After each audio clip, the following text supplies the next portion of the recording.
جب درس ختم ہو جاتا تو سکندر اٹھ کر شیخ کے پاس بیٹھ جاتے اور دیر تک ان کی باتوں سے استفادہ کرتے۔ سکندر ہی کے زمانے میں مولانا رفیع الدین شیرازی جو اچھے محدث تھے، شیراز سے دہلی آئے۔ سکندر نے ان کی بڑی توقیر کی۔ مولانا شیرازی نے آگرہ میں درس حدیث کا سلسلہ خاصے عرصے تک جاری رکھا۔ سکندر لودھی کا ایک اور اہم کارنامہ فارسی زبان کا تحفظ اور اس کا فروغ ہے۔ سکندر نے جب حکومت کی باغ دوڑ سنبھالی تو برصغیر پاک و ہند تبدیلیوں کے عمل سے گزر رہا تھا۔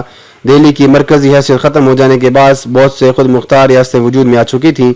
ان ریاستوں میں اکثر حاکم مسلمان تھے، لیکن ہر جگہ مقامی رجحانات غالب تھے۔ مثلا بنگال میں بنگالی زبان رواج پا رہی تھی، جنوبی ریاستوں میں دکنی زبان کا عام چلن تھا، ایک دو ریاستوں میں مراٹھی زبان کو اہمیت دی جا رہی تھی۔ یوں فارسی زبان اپنی سرکاری حیثیت تقریباً کھو بیٹھی تھی۔ سکندر نے ان تمام مقامی زبانوں کو کما حق اہمیت دینے کے ساتھ ساتھ فارسی زبان کو سرکاری سطح پر رواج دے دیا۔ بر صغیر میں اسلامی حکومت کے قیام کے بعد بھی حساب کتاب مقامی زبانوں میں رکھا جاتا۔ ہندو پٹواری، قانون گو اور محاسب الگ الگ مقامی زبانوں میں ریکارڈ رکھتے تھے۔ سکندر لودھی نے حکم دیا کہ حسابات فارسی زبان میں رکھے جائیں، چنانچہ ہندو ملازمین کو فارسی زبان سیکھنی پڑی۔ بہت سے ہندوؤں نے فارسی میں کمال حاصل کیا اور ان میں فارسی زبان کے بہت سے اچھے شاعر پیدا ہوئے۔ مثلا پنڈت ڈونگر مل فارسی کے اچھے شاعر تھے۔ ہندوؤں کے فارسی سیکھنے کا ایک بڑا فائدہ یہ بھی ہوا کہ سنسکرت کی کئی اچھی کتابوں کے ترجمے فارسی زبان میں کیے گئے۔ سکندر لودھی خود بھی نئی کتابیں تصنیف کروانے اور تراجم کروانے میں سے دلچسپی رکھتے تھے۔ وہ علم کی ہر شاخ سے متعلق کتابیں لکھواتے تھے۔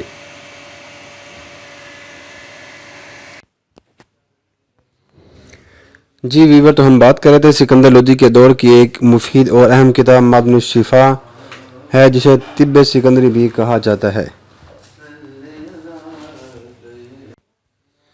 اس کتاب کو میاں بھو نے تحریر کیا تھا، جو سکندر کے امراء میں سے ایک تھے۔ انہوں نے سکندر سے کہا تھا کہ حکمائے ہند کی کتابوں کا فارسی زبان میں ایسا خلاصہ مرتب کیا جانا چاہیے جس میں تمام مشہور ہندوستانی طبیبوں کے نسخوں اور دواؤں کا ذکر آ جائے۔